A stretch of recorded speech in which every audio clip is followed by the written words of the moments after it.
Hello, everybody. I will be talking about Saturn and only Saturn.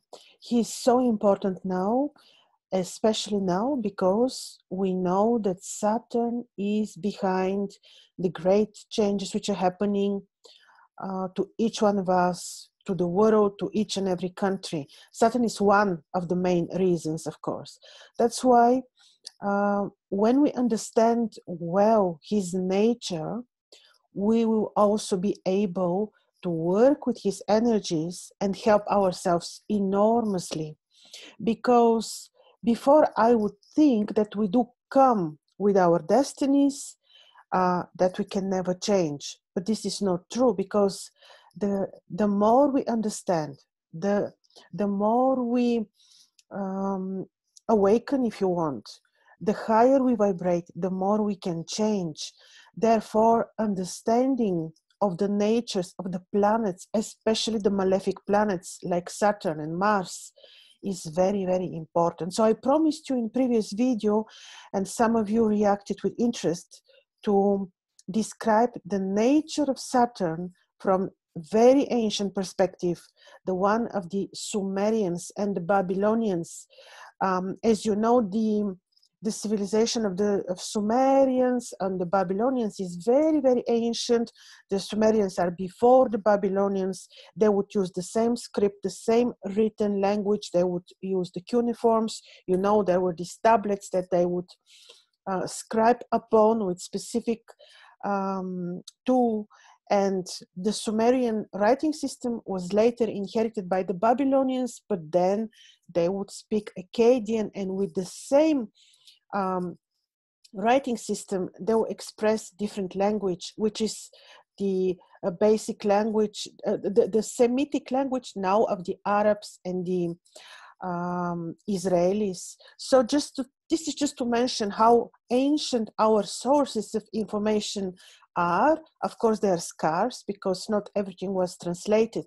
However, what I will be telling you is based upon such Babylonian scripts, which I've been participating in the translation of some of them, and others are available, but not everything is translated so far. So we'll be talking about Saturn, but from the most ancient traditional point of view of the Sumerians, Saturn got Ninurta. First, very, very generally, I've been mentioning about him. Usually when I was speaking about Saturn, I've been explaining you that he's the god which is, first of all, they would call him the Black Sun. When a star or a planet would make conjunction or be near Saturn, they would say that this star or this planet would become black because of this conjunction. This is the Black Sun. Now, Saturn also, you know, was the predictable god. His movements were slow and predictable, and the ancients would not really fear him that much. They would fear Mars, Nergal, more than Saturn, simply because Saturn was more predictable. He would bring indeed hard lessons, but people would be able to predict them. He was known to Sumerians as the main divinity of Nippur. What is Nippur? The city of Nippur was, we're talking about 3500 BC here. Before the Babylonian civilization was the Sumerian civilization. So the city of Nippur was considered at that time like what Babylon was considered later to be, like the center of the universe. Imagine, this was the city of Nippur. And Ninurta, Saturn, was the primal divinity of the city of Nippur, meaning that actually, first of all, the city of Nippur was so significant that they would say this is the city which connects earth to heaven. So, and Ninurta was associated with Nippur. Now, of course, the idea was that every great city, big city of Mesopotamia. You know, Mesopotamia was this place on earth which would be around the rivers of the Tiger and Euphrates, and the Greeks came later with the name of Mesopotamia, which means the area of the two rivers, something like that. So the city of Nippur was ruled by, the main divinity was Ninurta. Now, Ninurta is the firstborn son of Enlil, the primal god. You have Enlil, Anu, and Ea. These are, you know, the primal gods who participated in the creation of the universe and the humanity. And in another video, I've been showing the structure of the cosmology, actually, of the Babylonians, and there you would see how high their placement is. On the top is God Anu, and below you would have Enlil and Ea, or Enki. So Ninurta was the first son of Enlil, and he was given the kingship, the eternal kingship, by his father Enlil. And he would be the ruler of the earth. In different tablets, we would see that also the moon god Nanna was also the firstborn of Enlil, but he was given the rulership over the sky, the cosmos. So this is why both are very important, but in different ways. And then what we have is that he was given eternal kingship on the king by, yes, this was given by Enlil. So he would have the name king indeed. And in addition, he was the first choice of his father. So he's the most important divinity.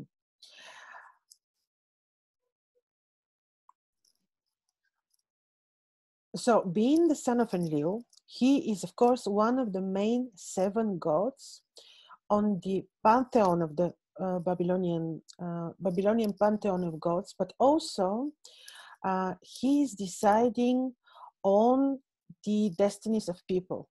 So they would pray to him, they would invoke Ninurta to ask him for good destiny. He would be also responsible for kingships in general. This would mean, and I'm telling you these features of him so that you can see what is he capable of giving us or taking away. So, and in what way we can help ourselves and our destinies, because we have such powers as very powerful human beings. So mythologically, he would be responsible in general for this administrative, so to say, role of arranging kingship. He was so called like administrator. He would also be, and he deciding on the destinies. And here is one incantation: Lord, your fixing of destinies cannot be upset, and your holy word is powerful. Ninurta, Lord, your fixing of destinies cannot be upset, and your holy word is powerful. Determine a good fate for Ur. Ur is the city of Ur. Ninurta, with years of life forever, unalterable as his destiny. So you see, they would invoke him to ask him to fix the destiny. Then, look, very interesting thing, a quotation from a tablet: if you are a god, let me talk with you. If you're a human, let me determine your fate. So they were actually indeed responsible for the destinies of the human. Also, a very important thing, he was responsible for winning over enemies, because we have this very interesting myth, which is from the tablets of Anzu. And what is this myth about?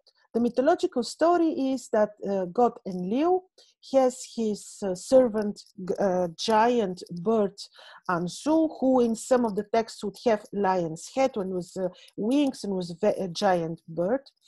But at one point, god Enlil was taking his bath, and Anzu stole the tablets of destiny. When this is not just simple stealing of tablets of destiny, but this is taking away the royal powers from the kings, from the gods, because these destinies was not only the destinies of the humans, but the destinies of the gods. So what happened is Anzu, this bird, took the tablets, and this was devastating for Enlil. And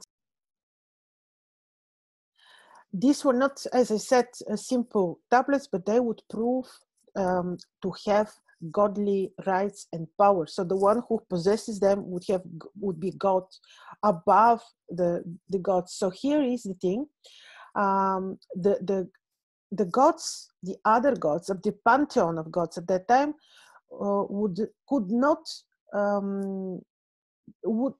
be able to defeat Anzu, would not be able to bring justice, because they were fearing him. And because he had powers over their destinies, he would be able to defeat them. No one ever was able to defeat him. Even the three young gods, Adat, Gera, and Shara, they were asked, they also refused. But then they created somebody who was not yet dependent upon Anzu, and this was Ninurta. They created Ninurta to defeat him, and he agreed. So the gods Ninurta shower Ninurta with praise and titles, and he joins the pantheon as the god of hunting, because he managed to, after a battle with Anzu, he managed to return the tablets of destinies to their place, which is the possession under the possession of Enlil. So this shows his superior abilities and honors, which means that also astrologically, he means defeating of enemies, being the one who is powerful, who is a hero. Therefore, they call him the hero god. He defeated, like no one else, this huge giant bird. And this is why you can imagine, when well placed in a horoscope, he is absolutely able to give us revenge, to defeat enemies.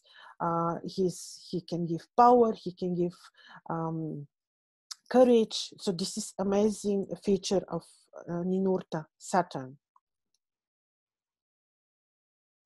Now there is another feature of Ninurta, which we know, but it is good to see the origins of this. There are tablets which describe his travel through other countries and his rulership and influence there. And here come his connection with law and order and judging, and also fertility. And here I will read you something interesting, which is again incantation, described in his journey to Eridu and other cities, and what he brought there and how he was accepted. So the powers that he demonstrates with his kingship, the powers that he demonstrates by ruling his land and also foreign lands, and dispensing destinies, law and order. So he also demonstrates his powers for fertility and abundance of vegetation and animal life. And you know that the ancient Mesopotamia is known with their great inventions related to watering systems, and their great vertical gardens, and their great achievements in relation to fertility and agriculture, by the way. So this is why we know that he's ruling the irrigation systems. And this comes again through Ninurta. But this is the incantation, which is very interesting. Through the king Ninurta, flax is born. Through the king, barley is born. Through him, carp flutes are made plentiful in the river. Through him, fine grains are made to grow in the fields. Through him, carp are made plentiful in the lagoons. Through him, dead and fresh reed are made to grow in the reed thickets. Through him, fallow deer and wild sheep are made plentiful in the forests. Through him, and here comes Akkadian name of a tree, trees are made to grow in the high desert. Through him, syrup and wine are made plentiful in the watered gardens. Through him, life, which is long, is made to grow in the palace. We're talking about longevity. He rules life, he rules longevity. This is incantation, which is very well descriptive of his functions.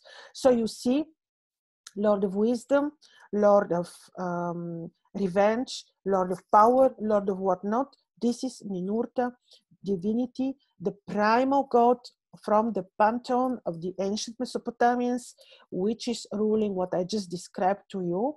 And the idea, once again, of this description is to give you, to reach understanding of what he rules and what actually, and to reach remedies, especially when there is a heavy influence of Saturn. And here comes my astrological, if you want,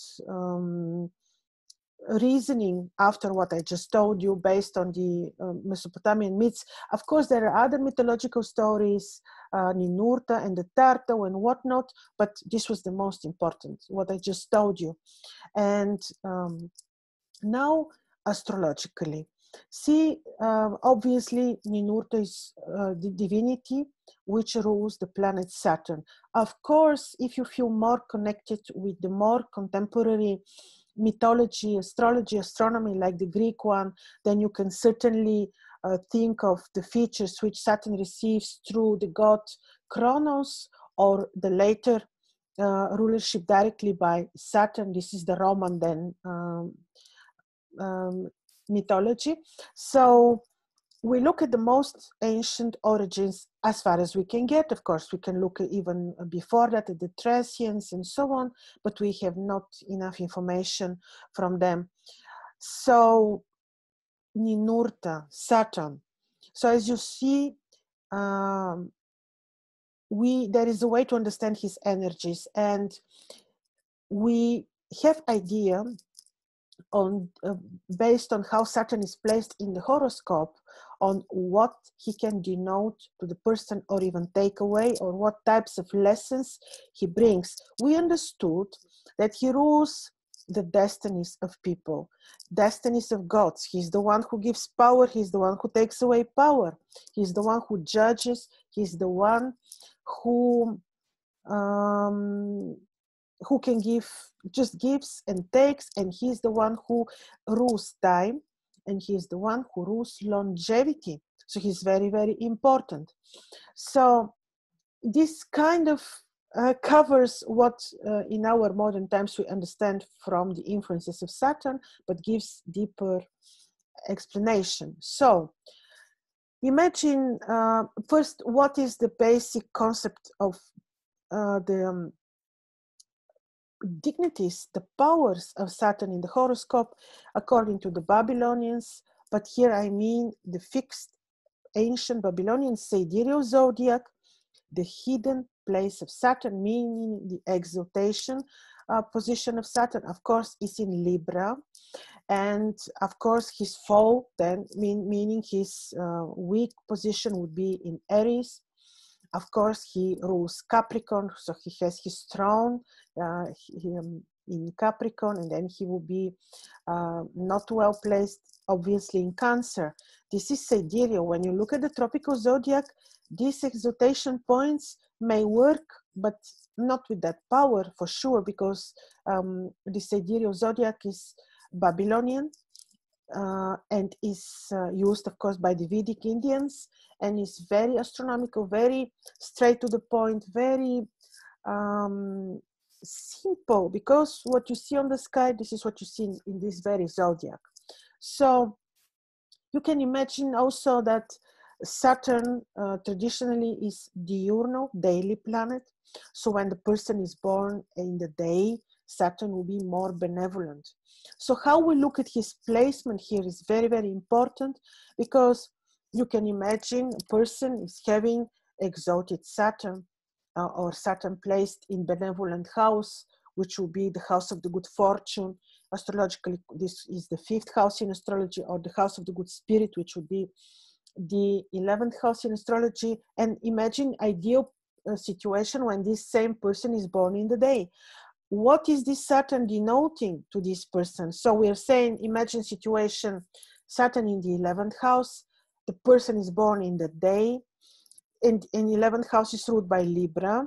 So basically, and there would be no affliction, let's say no square by Mars. So you were talking about ideal case scenario when we have ideal position of Saturn, and imagine even a Venus making trine or Jupiter. Oh, this is very beautiful.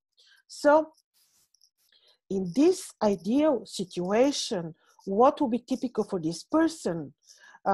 He or she will be understanding moral values, would be able to distinguish right from wrong, would be able to have power, to gain power in society, will be able to defeat enemies. Because one remembers Ninurta defeated only Ninurta among all other gods, including the 7 gods from the other 6 gods from the pantheon of the Babylonian gods.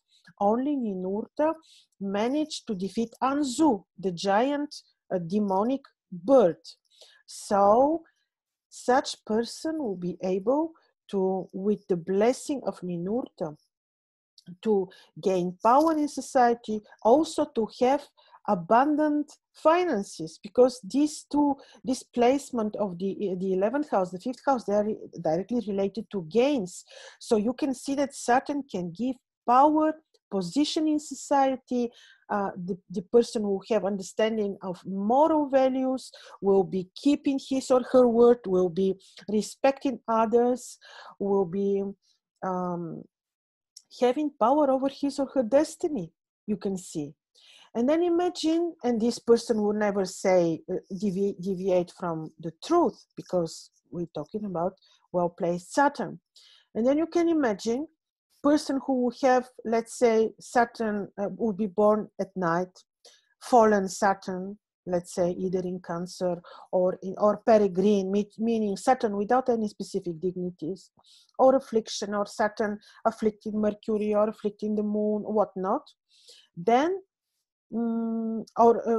possibly this person will develop fears or phobias, because Saturn is this very strong, Ninurta is this very strong divinity, which can actually from fearless become fearful, because he's the fearless hero. He defeated Anzu. So person with brilliantly placed Saturn will also be fearless.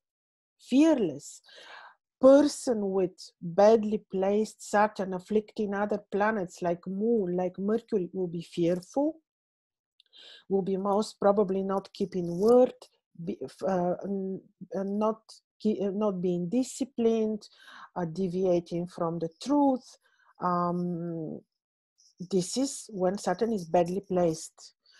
And the understanding of the placement of Saturn in your horoscope will give you power, is giving you power to work with these energies, because when you know, following the mythological ancient perspective of what God Ninurta means, then you would know how to deal with this. When you know that you have fallen Saturn, and this is why you have troubles in organizing yourself, you have problem with finances, because he can give abundance of wealth and finances and whatnot in life and position in society.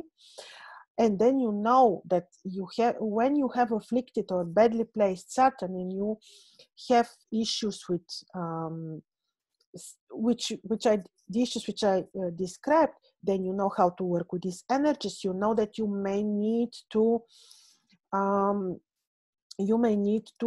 become more to give more attention to moral values, respecting yourself, respecting others, keeping your word, respecting time. Also, most probably you know all this, but when you know the ancient origins of this, you know more, and your intention changes, and the energies around the image of your Saturn in your horoscope will change. Then when you know what to do. For example, with difficult Saturn in your horoscope, you will know what to change. You may need, for example, to make schedule, just daily schedule, to discipline your routine, your everyday, your daily activities, to work on your fears, which would be what I mentioned in the beginning. Saturn is the black sun. He is the planet who is black when when makes black other planet when coming into conjunction. So the remedy will be the sun, the classical sun. You welcome the sun in this way. You remediate these Saturn in dark influences. So the more you know, the more you can help yourself. And I will give you an example. I think it's appropriate. With my talismans, you know about them, from my channel, from my website. For example, when I was announcing my Saturn talismans, and I was telling you that it's a big responsibility. When you wear Saturn in talisman, and if you do not obey these norms of which Saturn introduces with his energies, like morals, discipline, truth orientation, then these energies, when you don't obey these powerful energies, such talisman can turn against you. The same is with the planet in your horoscope. When you understand the meaning of Ninurta, the energy of this divinity, the placement of Saturn in your horoscope, you know exactly what to do. The same thing, it is about information. Information is power, it is precious. So another thing about the fallen Saturn is that you will not be able to grow. You will not be able to reach your goals unless you do the Saturn in way, which would be very much obeying moral, very much obeying your own, respecting others, yourself. This is about Saturn. Remember, he was like administrator, administering the organizing, and he was responsible for the kingship of the gods, but also of the kings on earth. And remember, he was ruling he was given the rulership as the first son of Enlil on earth, and Nanna, as first son of Enlil in another mythological story, was given the rulership on heaven. So another remedy would be to do agriculture. He was related to this, to work with the stones, to work with the with the soil. This is other thing. So it is all about knowing and having the intention and being careful on everything we say, to be careful on what we think, and to respect ourselves and others. So this was basically about Saturn. I will not go through the 12 astrological houses to tell you about the placements. These are things which I've been doing actually in other videos, and they're more available, but I'm sure that the mythology on Ninurta is not that available, so I hope this information was useful for you. I make this recording especially for Ninurta, devoted to Ninurta on Saturday, day of Saturn, and the first hour of the day, which is under the rulership of Saturn. So your comments are welcome, and see you soon.